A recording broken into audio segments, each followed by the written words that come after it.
Hi guys, good morning or good afternoon, but let's be honest, it's morning somewhere. So good morning. I'm your host, Jada Nakri, and this is our first episode. So yay! Welcome. I hope you got your cup of tea ready, because I'm ready. Let's get down to business and the nitty gritty. You feel me? Today's topic is the fear of becoming. If you watch Stephanie Alexis's video, Millennial Ministries, I guest starred on there, and I spoke about the fear of becoming. And so I'm gonna just continue a little bit on the fear of becoming here today, and just give you a little bit of the notes that I didn't get to because the talk was so good. For me, the fear of becoming is literally that fear of becoming who God called you to be, the purpose that He has for your life, and the purpose that He's given to you. And it's just the fear of moving out of your comfort zone into the promised zone. So it's the calling that He has for your life versus the calling that you are trying to mold for yourself. I had to come to the realizations with my mentors that the fear of becoming, you're only fearful of how much you can stop you. And the only person that can stop you is literally you. And the only person that can stop you is literally you. And the only person that can stop you is literally you.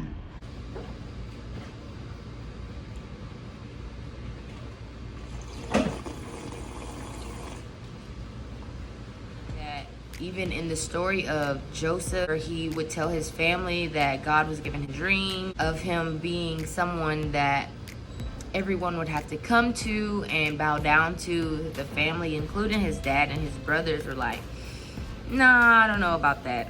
That doesn't sound right. That doesn't sound good." So no, until the fact that they threw him away for telling him his dreams and just sharing with them what God was sharing with him. Long story short, he ended up getting cast down, being the lowest of the low, the second highest in command of the entire land. And God will show you the promotion that you will go to, because He'll show you where you're needing to be, but He won't show you the process of how to get there. So that's what the fear comes from. He'll lead you every step of the way if you allow Him to. If you allow Him to. And Joseph got there and his family ended up bowing to him. So God was right. It just took time of Joseph never doubting God, always trusting in Him, knowing the visions and the dreams that God sent to him, and just working for God and just being an honorable man or woman. This is also for my ladies, but Joseph was just an honorable man in everything that he done and everything that he did until he got to the position where God showed him in the long run. You have the potential now. Everybody has the potential. You just have to use it and tap into that. With the fear of becoming, you know that there will be more expectation on your life that wasn't there before. And so you know that there's a higher chance and more risk in becoming the greatest thing that God wants you to be, especially here on this earth. There was a book that I was reading. It was called You're the Girl for the Job. The book said, what if finding your people is less about being comfortable and more about becoming who God created you to be?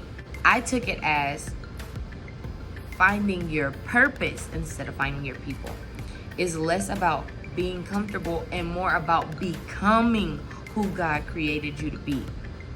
So we need to become who God wants us to be. He has greatness for us, every single person. If you made it here to this earth, He already has something great. And yes, it won't run out. He has a great something for everybody. It's just you have to talk to Him to see if you want to get to that place of greatness. But you can also stop yourself in fear of becoming and just doing whatever you've been doing for these years. Are you really touching people's lives? Are you really reaching out? Are you really showing who God is in your life? Who's the Lord over all? Are you really showcasing that in what you're currently doing? There comes a point in time that you have to let those bells and whistles sound off in your head like, I have the potential to be more. We all have potential. And however, it doesn't move unless a force acts upon it. Potential, it can be the strongest point, but it just sits there because it doesn't work. Potential doesn't work unless something pushes it and sends it off. So you have to be that force, or let some force from your life push that potential so that you can go and be that kinetic energy that makes things happen for the purpose that God has for you.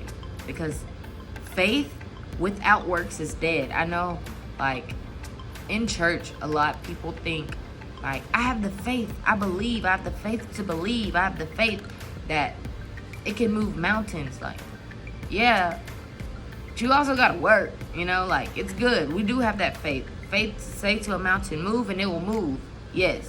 But you also need work, because faith without works is dead, which means they ain't going nowhere, which means it's gonna sit and it's gonna rot. So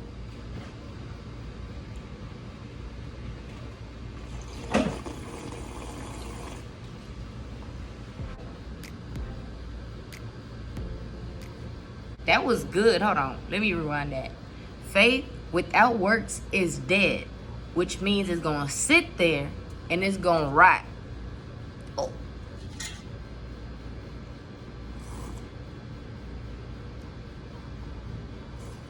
So are you gonna let your purpose just rot away? Oh. The thing that God gave you, the gifts that he gave you, remember, he'll take it away. You know, like the man with the talents. If you don't know that story, the boss gave 3 of his workers talents. One had 5, one had 2, and one had 1. I think that's my numbers, you know. Hopefully I'm getting it right. The boss gave talents, which is like money. So he gave $10 to one, $3 to another, or $2 to the other, and $1 to one. Because he was like, look, I know that not everybody can handle the same amount of money. So let's be honest. Not everybody can handle the same amount of responsibilities in life. And this is my money, so this is what I'm trusting you with. I'm gifting this to you so that you could work and put some action behind my money. You feel me? And so the one with the 5 went off, did what he did, invested, built money. The second one went off, did what he did. And the last one, who got one talent, he buried it. And when the boss came back, they all brought their money back, and they showed him to the boss and said, hey, look, this is what we have. The one with the 5 said, I now have 10. I worked hard. I put work behind your money. I had faith, and I put work behind it, and I got an increase. And the master said, good job. Thank you. Like, you did good. The one with the 2, same thing. Like, look, master, I put the work in. I got you. You gave me 2. I got you 4. Like, here's the work. And the master said, good job. And the one that had 1 talent, or $1, he came and was like, Master, look. So I had the most brilliant plan ever. I hid your dollar under a tree, and I put it there because I knew if I went to go try to spend it or something, it would have got lost. And so I put it underneath the tree by the roots, so that whenever you wanted it back, I could give you your dollar back. And the master was like, are you dumb? Why would you put my money in the ground? Like, that's not what I told you to do. That doesn't profit me anything. Now it's less value than when I first gave it to you. You could have even put my dollar in the bank, so at least it could collect the interest on it.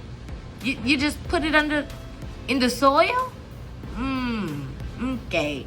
So the master took the dollar, or the talent, from the one that had 1, gave it to the one that had now 10, because, you know, he put some work behind his action, and that he had 11 to work with. The one that had 1 got cast away into the pits of hell, where, or let me say, where there was snarling and gnarling and gnashing of teeth. That story, in the long run, is just to tell you, you have to put work behind the things given to you. God gifts us all with things, but we have to put work and action behind what he gives us so that they profit. Not just ourselves, but other people. Also in that book, You Are the Girl for the Job. I really feel like it is a very good book. I feel like every woman should read the book. It is such a good book. It's called You Are the Girl for the Job. There are some parts too that I feel like everybody needs to know. So men, y'all probably should read the book too. I mean, just saying it. But just know you ain't the girl for the job. You the man for the job. You feel me? It's just some good points that the author speaks of. And one of the things that she said in chapter 11, the chapter is called Fear, Failure, and Fighting Back. What if the circumstances we fear the most are the ones that will afford us the most abundance? Do you ever think that that's the reason why you are fearing something? Because it will bring you the most profit. And then she goes on next to say, what if loss and failure are supposed to be the cornerstones of our testimony? Not supposed to be, that they are. Our failures are the things that will be the cornerstone and hold the strongest point of our testimony. The cornerstone was the strongest point of the house, and it held everything up together. You know, just a little background. Don't be afraid to fail. The thing that comes from failure is a lesson if you learn it. So fail, learn, get up, do again, and don't do the same thing over and over again. Don't fail the same way every time. When you've truly failed and faced defeat head on, you're not as scared anymore because you've already been through it and you know what not to do. So don't do it again.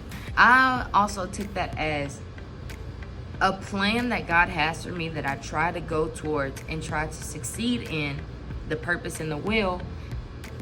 If I fail in that, it's still better than my own plan that I had that was just comfortable.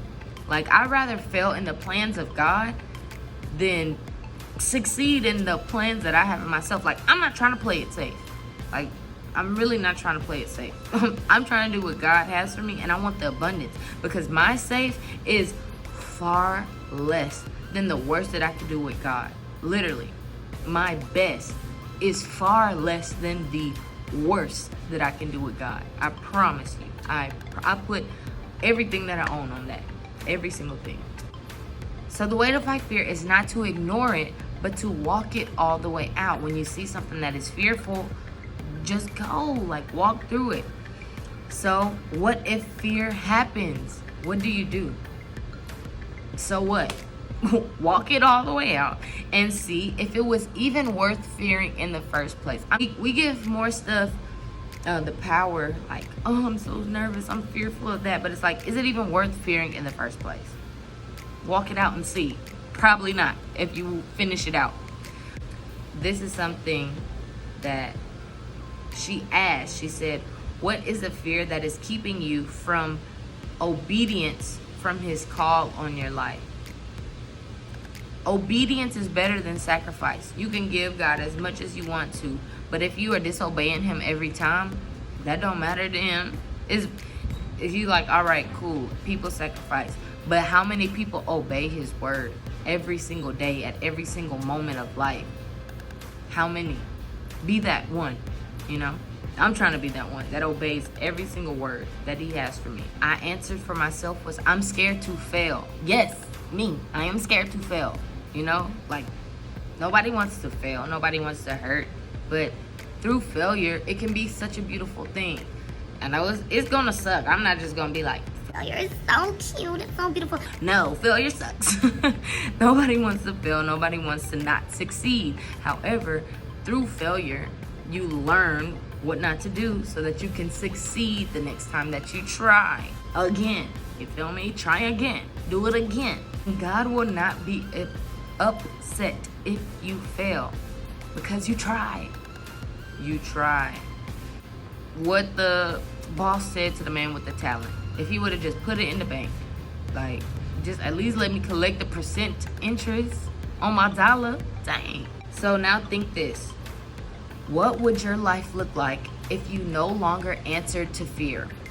Imagine how it might feel to make decisions based on your calling and purpose versus what is comfortable and attainable and risk-free in your life. Put fear in its place. Don't allow fear to just manipulate and control every aspect of your life.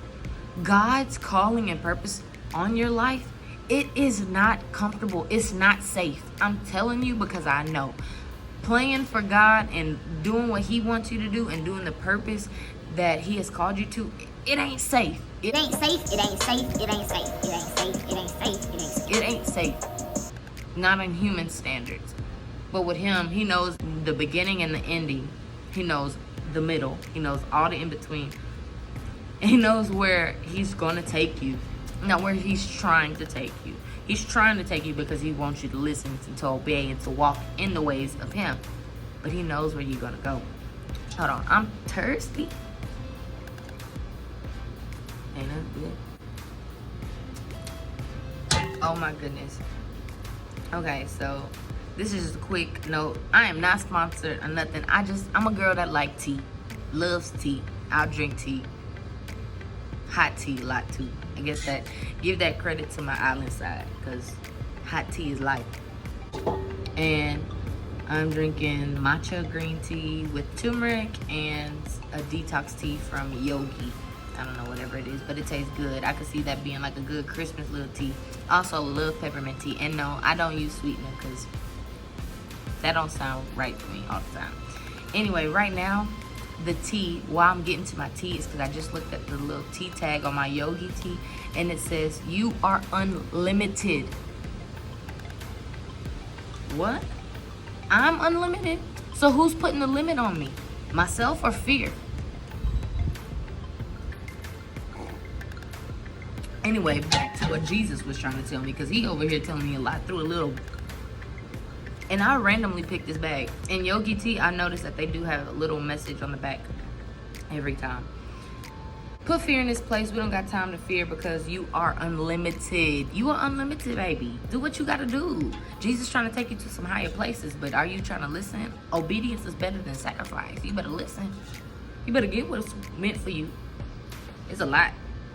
In chapter 14, and you're the girl for the job, whatever you think he might be saying to you is consistent with this, the Bible, his holy word, go forward. You're probably safe. Most likely. Like sometimes, I don't know, however God speaks to you, if it's through things, through visions, through dreams, through like talking to your heart, that still small voice, or just like through his word. These are different ways. Through other people. He even might spell it out in your SpaghettiOs. And pray about it. Talk to him about it. Don't just be like, I don't know, I heard it once. You know, like, hear it once, do it, pray about it through the whole way through. You know, God will give you confirmation. He ain't just gonna be out here letting you struggle and just not know what to do. Promise you, because he done it for me. He doing it for me. Just ask God. He knows it all. There may be times when he showed us something that is just for us and we don't have to share it. And it isn't for the consumption of the collective. This was so good because sometimes God will tell you something and you know for a fact, for sure, for true, for certain, there's no doubt in your mind that God spoke to you to do something. He does that. He will give you something that he will not give to anybody else. For instance, Joseph had 2 dreams that God gave to him, that he told and that he shared with his family, people closest to him, his blood brothers, you know. I mean, different mamas, but the same daddy. You feel me? That's what we are. We brothers and sisters. Y'all my family. My friends are my family. My family up here on the Tea Talks, okay? Just know that. You my family. Anywho, but sometimes you don't gotta share everything with your family because it ain't for them, it's for you. Oh. So, and if you wanna know, like, if people are like, I don't know, I didn't feel that in my spirit, like, I know, because it wasn't for your spirit, it was for mine. Oh. And if that gives doubt in your mind and you wanna know, is that really good for me? Did God really speak to me? If doubt begins to come, the author of Yes, You Are the Girl for the Job said, it is a good sign to hit the brakes at that moment and to recollect yourself and ask God, how is this good for anybody else? Because I really don't. God is not gonna bless you and give you something through your purpose that's not gonna help his other children. And because he's going to give you an abundance so that you can help other people. So if you're wondering, like, God, you told me this, I just want to make sure if this is what you really want me to do. The thing that he told you to do in the long run should help many people. But of course, you got to go read it for yourself. Go read the word. Go read that book. And you take your own thoughts from it. I'm just giving you what. This is just the tea that the Lord was speaking to me. You feel me? Oh, in a Bible app Devo that I was doing at the same time of reading this book was called #Pray, Sweat, Eat, and Repeat. And it said, purpose is the fuel that empowers perseverance. Literally, because the moments that I'm like, I don't want to do it, I think about like, but this is the purpose for my life, and it will go so many more places than what just this simple thing that I have planned for myself can do. It spoke to me at a time where I was seeking for my purpose, my true purpose, and how to keep going in it.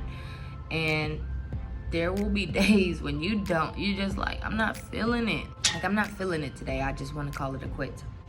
So when you think about quitting, just think about the purpose that God has for your life. And that purpose is going to align with your gifts that has already been given to you. It should be something that you're very passionate about, something that you know will help the kingdom of God, and something that you know will help others. And it will continue to fuel your life because it's something that's going to be aligned with what you like, that it won't even feel like a job or a chore because it's what you love to do. God told me, keep a record keep a record of, or in other words, write down, type it out, whatever you got to do, of all that God is doing in the process of your becoming. So when you have times that you're like, I'm not becoming nothing, I don't know what has happened, when you forget, because you forget the things that God is taking you through and overcome in your life, go through it and write down everything in the moments that it's happening.